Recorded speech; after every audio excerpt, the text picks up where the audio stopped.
Hello and welcome. Today we'll be talking about unraveling trauma, a lens on addiction and healing. We're going to begin with a video about what is trauma. The most important thing to know is that there's a difference between trauma and stress. As I like to say to people, life sucks a good amount of the time. We all have jobs and situations that are really unpleasant.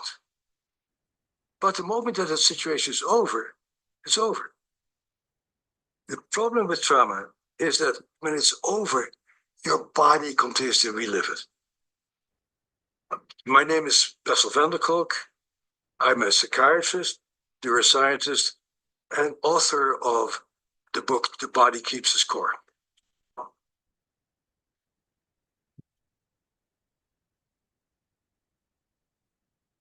I got interested in trauma on my first day working at the Veterans Administration. 1978 was the year, and the Vietnam War was over by about 6 or 7 years. The very first day that I met Vietnam veterans, I was just blown away. These were guys who were my age, who were clearly smart and competent and athletic, and they clearly were just a shadow of their former self. Their bodies were clearly affected by trauma, and they had a very hard time connecting with new people after the war. Around that time, a group of us started to define what trauma is. And in the definition of PTSD, we write, these people have been exposed to an extraordinary event that's outside of normal human experience. And in retrospect, that shows us how ignorant and narrow-minded we were, because it turned out that this is not an unusual experience at all. People usually think about the military when they talk about trauma, but at least 1 out of 8 kids in America witness physical violence between their parents. A larger number of kids get beaten very hard by their own caregivers. A very large number of people in general, but women in particular, have sexual experiences that were clearly unwanted and that left them confused and enraged. So, unlike what we first thought, trauma is actually extremely common. There's a lot of debate of what a trauma is to this day. But basically, trauma is something that happens to you that makes you so upset that it overwhelms you. There is nothing you can do to stave off the inevitable. You basically collapse in a state of confusion, maybe rage, because you are unable to function in the face of this particular threat. But the trauma is not the event that happens. The trauma is how you respond to it. One of the largest mitigating factors against getting traumatized is who is there for you at that particular time. When, as a kid, you get bitten by a dog, it's really very scary and very nasty. But if your parents pick you up and say, oh, I see that you're really in bad shape, let me help you, that dog bite doesn't become a big issue because the foundation of your safety has not been destroyed. We are profoundly interdependent people. And as long as our relationships are intact, by and large, we're pretty good with trauma. It's subjective experience, and what may be traumatic for you may not be traumatic for me, depending on our personality and our prior experiences. The problem with trauma is that it starts off with something that happens to us, but that's not where it stops, because it changes your brain. Much of the imprint of trauma is in a very primitive survival part of your brain that I like to call the cockroach brain. There's a part of you that just picks up what's dangerous and what's safe. And when you're traumatized, that little part of your brain, which is usually very quiet, continues to just send messages. I'm in danger. I'm not safe. That event itself is over, but you continue to react to things as if you're in danger. We're talking about survival. We're talking about staying alive. And so some people go into fight flight, or on a more primitive level, people's brain shuts down and they collapse. You have these automatic responses that are not a product of your cognitive assessment, they're a product of your animal brain trying to stay alive in the face of something that that part of your brain interprets as a life threat. And the problem then becomes that you are not able to engage or to learn or to see other people's point of view or to coordinate your feelings with your thinking. Traumatized people have a tremendous problem experiencing pleasure and joy. But the core issue is our hormones and our physiological impulses that have to do with survival. Your body keeps mobilizing itself to fight. You have all kinds of immunological abnormalities, endocrine abnormalities, and that really devastates your physical health also. Oftentimes, the physical problems are longer lasting than the mental problems. And the other thing that is terribly important is the impact of poverty, or the impact of racism, or the impact of unemployment. There's other societies that are much more trauma savvy than we are, where there is not an enormous amount of income inequality. Healthcare is universal, childcare is universal. A culture like that really looks at what are the antecedents for certain forms of pathology. So the big issue is a political issue. How do we rearrange our society to really know about trauma so that people who grow up under extreme adverse conditions can become full-fledged members of society?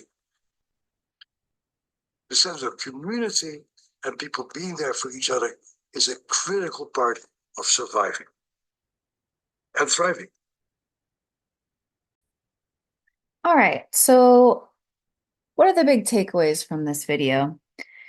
Trauma is common. Um, and trauma is how you respond to it. Traumatic event is what happened, right? Who is there for you at the time that the trauma happened is what matters. And it matters and it creates how trauma will affect you. Another piece of this is that trauma is subjective. So something that might traumatize me might not traumatize you. It's based on my personality and my past experiences. And then the last piece that was really important about this video is how do we shape our society to support people who have been traumatized? I just want you to think about that as we continue this training today.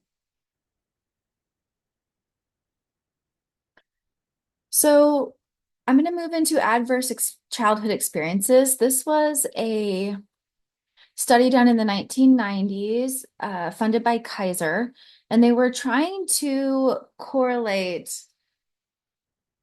negative or adverse childhood experiences or childhood trauma to negative health outcomes. So, adverse childhood experiences are traumatic events that occur during childhood. These events can have lasting effects on a person's mental and physical health, increasing their risk of developing chronic diseases, substance abuse, and mental health problems later in life. The categories of ACEs are abuse. So, this would be physical, emotional, or sexual trauma, neglect, physical or emotional, household dysfunction, mental illness, substance abuse, incarcerated parent, and domestic violence. There are some other ones out there too. If you're interested in this, there are many free ACEs tests out there. So I would just maybe think about taking one and seeing where you land on this ACEs test. You might find out something about yourself you didn't know. Impact of ACEs in rural areas. So ACEs are common in rural communities due to factors such as poverty, limited access to healthcare, and social isolation. So they actually find that ACEs numbers are higher in rural communities than in suburban communities due to these reasons. All right, so now that we're talking about childhood trauma, I'm going to play a video by one of my personal favorite addiction researchers, Gabor Mate. He's from Canada and he is a psychiatrist.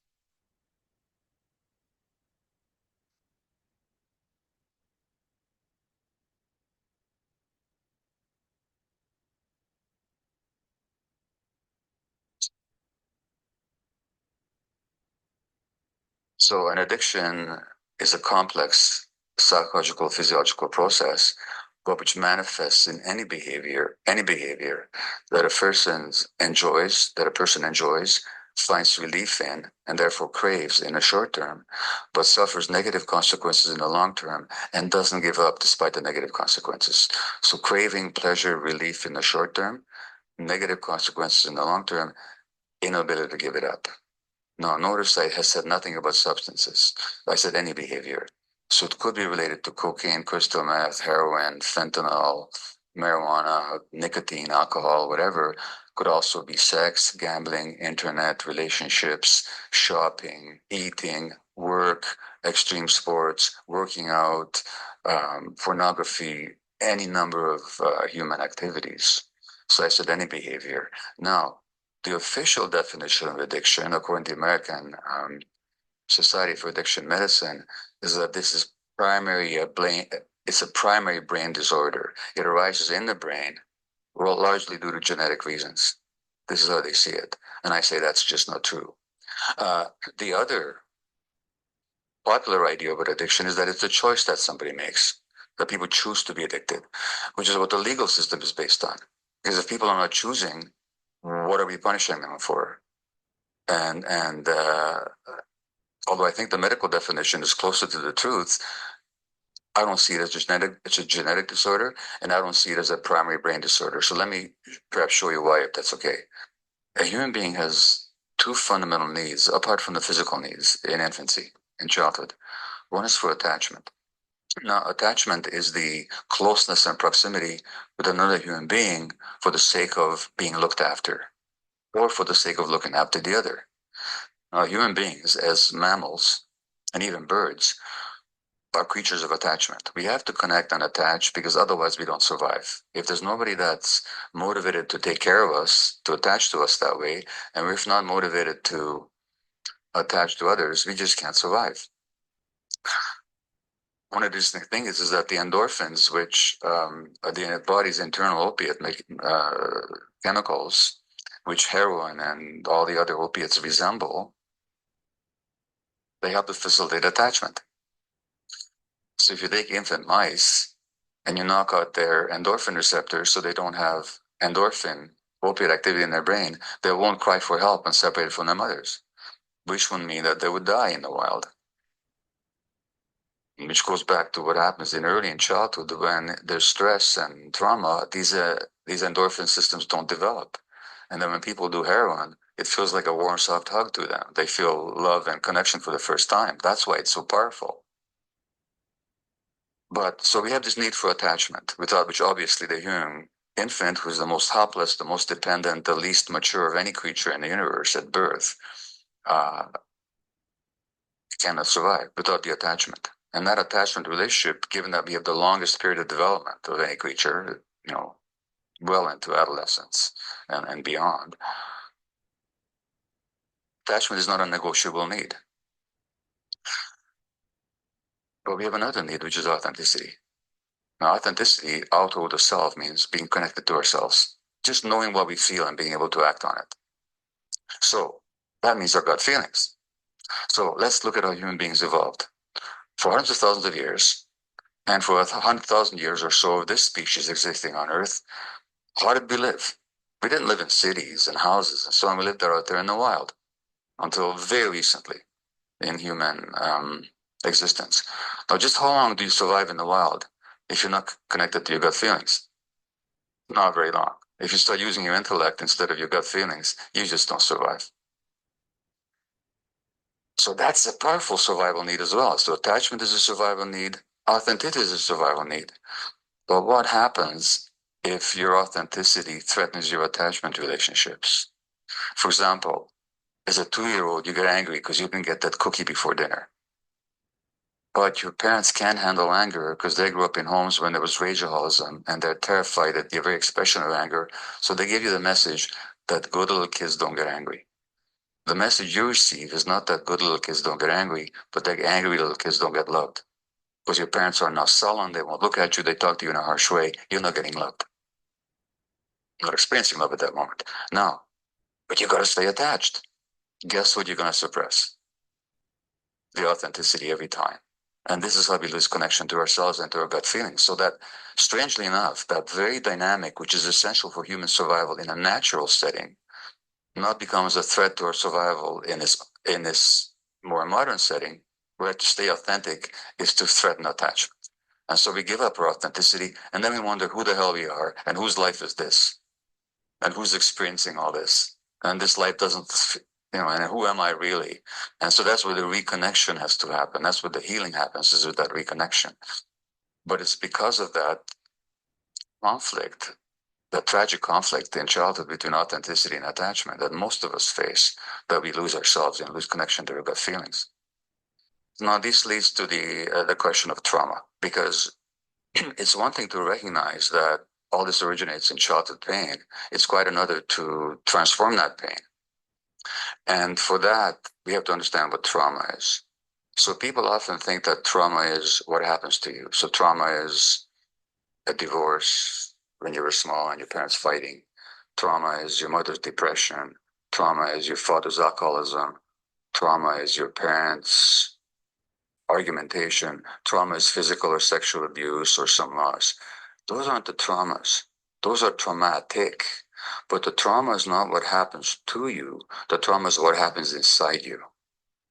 And as a result of these traumatic events, what happens inside you is you get disconnected from your emotions and you disconnected from your body. And you have difficulty being in the present moment. And you develop a negative view of your world and a negative view of yourself and a defensive view of other people. And these perspectives keep showing up in your life in the present. So in other words, the addiction is not the primary problem. It's an attempt to solve a problem. And then the real question is, how did the problem arise?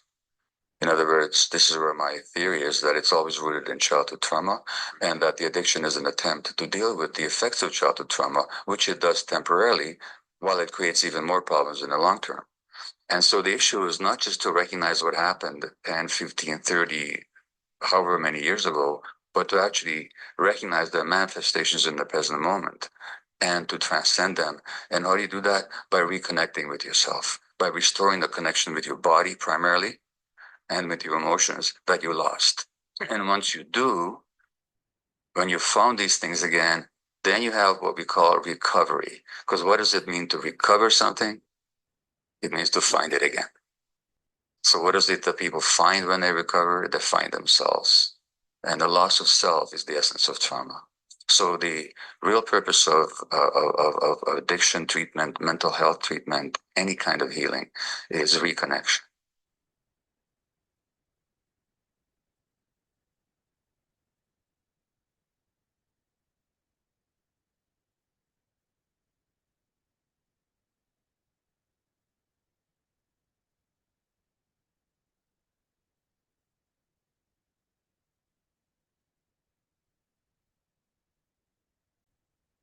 All right, so this is actually one of my favorite videos about trauma. So it starts with a talk about attachment and authenticity to survive, and then trauma blocks our ability to connect to ourselves and others. And then opiates or drugs allow us to refine that attachment and we're able to attach. And that's why it feels like when you do these drugs, a warm hug, and why one of the reasons why people can get so addicted. So how do we transform this pain from our childhood? Well, we have to reconnect with ourselves, reconnect with our body and our emotions. Now, with that in mind, let's talk about trauma signs. So it's essential to recognize the behavioral and emotional signs of trauma. These signs often shape how individuals respond to stress from a heightened stress response, exacerbating substance use. So the first one we're going to talk about is hypervigilance. So this is like a constant state of alertness and perceived danger. People often feel uncomfortable in very neutral environments. So some signs of this would be somebody looking all around or just kind of being on edge or needing to control things. Disassociation is a defense mechanism where individuals mentally detach from their surroundings or emotions. And this leads to feelings of disconnection or unreality. So the interesting thing about disassociation is it almost feels like your body is a not a part of you anymore and your brain is outside of your body.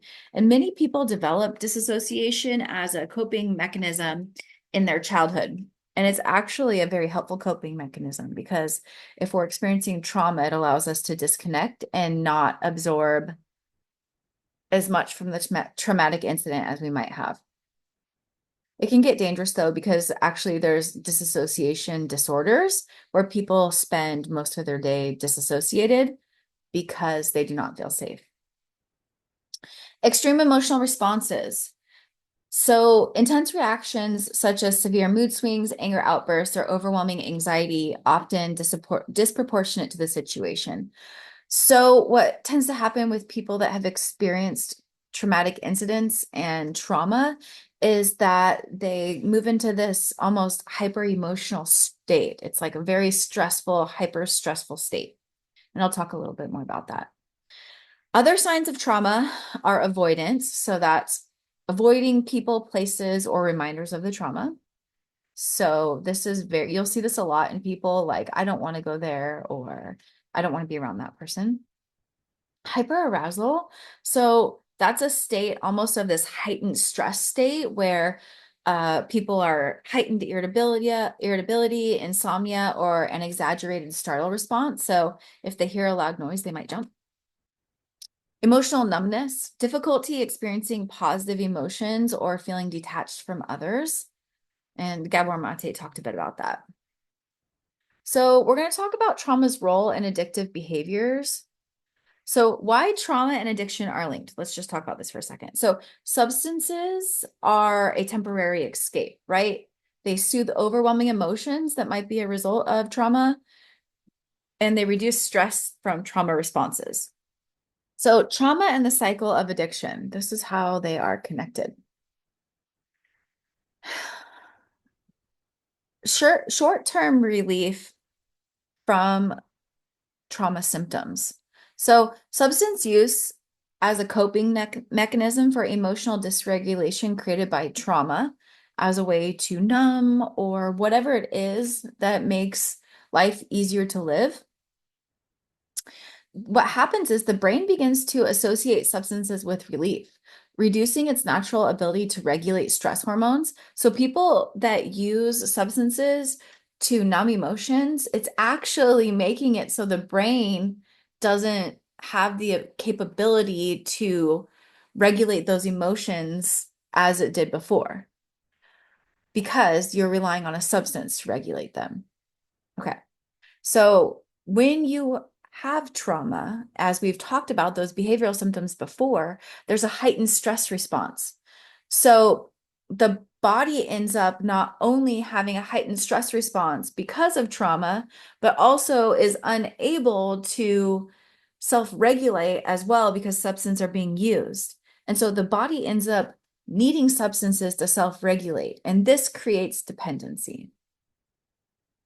All right. So, how do we heal from trauma?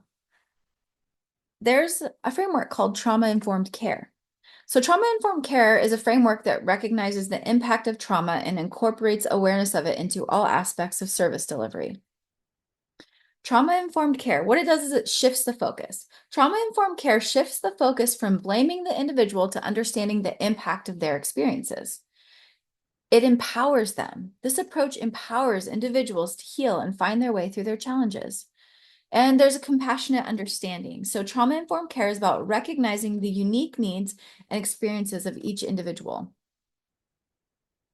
All right, so let's talk about what trauma-informed crisis intervention might look like. We want to start with these ideas of safety, trust, and empathy. Trauma-informed care prioritizes safety. Building trust and empathy are key. And what we do is we ask, what happened to you? Instead of what is wrong with you.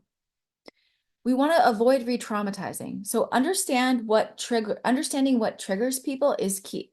Calm communication and creating safe environments prevent re-traumatization. So you want to use a non-threatening approach.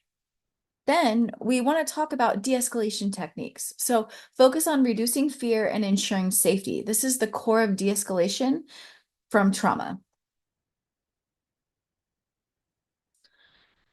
So our skill today is recognizing trauma and addiction. So understand the connection, which we talked about today. Many individuals with addiction use substances as coping for unresolved trauma, right?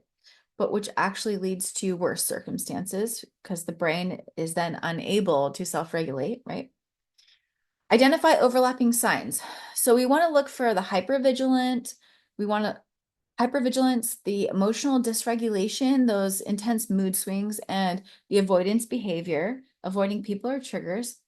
And then we want to observe through a trauma-informed lens. So physical, emotional, and behavioral signs of addiction often mask trauma. Physical signs could be injuries, headaches, self-harm scars, behavioral signs, avoidance, fear of authority figures, and resistance to care. Emotional signs could be numbing, mistrust, or rapid mood changes. So the interesting thing is these trauma symptoms, you might get confused with signs of addiction, but it's really important to pay attention and to ask yourself, what is trauma and what is addiction?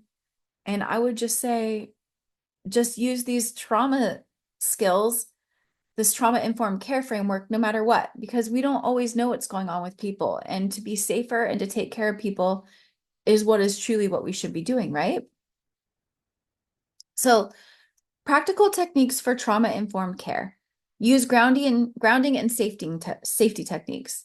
So clients in crisis often feel unsafe due to trauma and addiction effects. A safe environment is critical for effective intervention. So we want to use the 5-4-3-2-1 method. Help clients identify 5 things they see, 4 things they feel, 3 things they hear, 2 things they smell, and 1 thing they taste. And the point of this is to activate all 5 of our senses, and that brings us back into our body. Another grounding technique is deep breathing. So the type of deep breathing I like to teach my clients is guided slow breaths to calm the nervous system. So you breathe in to a count of 4, hold for a count of 4, and breathe out to the count of 6. And when you breathe out, you want to purse your lips like this. And what that does is it activates the vagus nerve and it will actually calm us down. Interesting, huh? Empathy, engaging with empathy and validation. Trauma survivors fear judgment and rejection. Empathy builds trust and encourages openness. Use open-ended questions. It sounds like you've been through a lot. What's been most challenging for you? So this is, in a sense, motivational interviewing also. Remember these open-ended questions? Validate emotions. It's understandable that you turn to substances to cope with what you've experienced. All right, so now we're going to talk about how we can apply this for the mobile crisis unit. We're going to talk about Lisa. Background. The mobile crisis unit is dispatched to assist Lisa, a 34-year-old woman found intoxicated in a public park. Bystanders reported that Lisa appeared agitated, yelling at passersby and clutching a bottle of vodka. Upon arrival, the team finds Lisa sitting on a bench, visibly shaking and crying. She repeatedly says, "No one understands what I've been through." Lisa initially refuses to engage, stating, "What's the point? Everything I do just ends up worse." The team observes physical signs of self-neglect, including disheveled clothing and visible scars on her arms. So here's our objectives. Goal 1, use trauma-informed care principles to establish safety and build trust with Lisa. Goal 2, recognize signs of trauma and addiction influencing Lisa's behavior. Goal 3, develop a short-term plan addressing Lisa's immediate needs and connect her to trauma-informed resources. So, application of skill framework. Here we go. Understand the connection between trauma and addiction. The team identifies addiction as a coping mechanism for Lisa's underlying trauma. Observation. Lisa exhibits emotional dysregulation, crying and yelling, hypervigilance, frequently glances over her shoulder, and avoidance, initial refusal to engage. Team member. Lisa, it sounds like you've been through a lot. We want to help you feel safe and supported right now. Observe through a trauma-informed lens. The team uses a non-judgmental approach to assess Lisa's physical, emotional, and behavioral signs. So physical signs, scars suggest possible harm. Shaking indicates withdrawal symptoms. Behavioral signs, Lisa's yelling and defensiveness may reflect feelings of vulnerability. Emotional signs, overwhelming sadness and mistrust highlight potential trauma. Team member, I can see this has been a really difficult time for you. Would it help to talk about what's been making things so hard lately? Now, we use grounding and safety techniques. The team helps Lisa stabilize her emotions and feel safer. The team member might say, let's try something together to help you feel more grounded. Can you tell me 5 things you see around you right now? Lisa participates, noticing the trees, the bench, the park lights, which helps her focus on the present. Next step. And you would just continue to do that, the 5, 4, 3, 2, 1, or the breathing. I would normally do the breathing like 5 times through. And if you have someone that's really focused, but if not, at least 3. Engage with empathy and validation. The team validates Lisa's feelings and experiences to build rapport. Team member, it's completely understandable to feel overwhelmed. Many people turn to alcohol to cope with what they've been through. You're not alone in this. Lisa begins to open up, sharing that she experienced abuse in her past and has been struggling with nightmares and intrusive memories.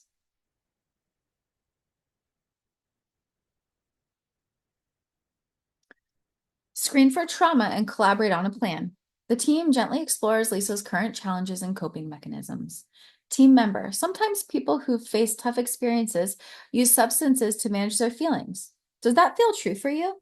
Lisa nods and shares that drinking helps her shut out the memories. Together, they create a short-term plan. Immediate action, connect Lisa with a local shelter to provide a safe place for the night. Referrals, provide information on trauma-focused therapy and a peer support group for women with similar experiences. Safety plan, teach Lisa the 5, 4, 3, 2, 1 grounding method to use during moments of distress. Outcome, Lisa feels calmer and agrees to stay at the shelter for the night. She expresses gratitude for the team's support and says she'll consider attending the therapy sessions and support group. The team ensures she has access to Narcan and other resources in case of future emergencies. All right, so here's our debrief discussion. How did the team use trauma-informed care to build trust with Lisa? They avoided judgment, validated her experiences, and used grounding techniques to create a safe environment. What trauma signs were identified and how did they inform the intervention? Well, signs included hypervigilance, emotional dysregulation, and self-neglect, which guided the team's empathetic approach and referrals. Last, how did the plan address Lisa's immediate and long-term needs? Immediate needs were met by connecting her to a shelter and grounding techniques, while referrals to trauma-focused therapy and support groups provided long-term support. Okay, so key points from today's training. Understanding trauma and ACEs. Trauma disrupts safety and has lasting effects on the brain and body, with ACEs increasing the risk of mental health challenges and addiction. Trauma's impact on addiction. Trauma impairs emotional regulation, disrupts the brain's reward pathways, and contributes to substance use as a coping mechanism, with overlapping signs like hypervigilance and avoidance. Trauma-informed care. Trauma-informed care shifts the focus to understanding experiences, building safety through empathy, and preventing re-traumatization by addressing triggers. Practical strategies for intervention. Grounding techniques, empathy, and de-escalation strategies reduce stress and promote safety during trauma-informed crisis interventions. All right, that's it for today. I hope this was helpful.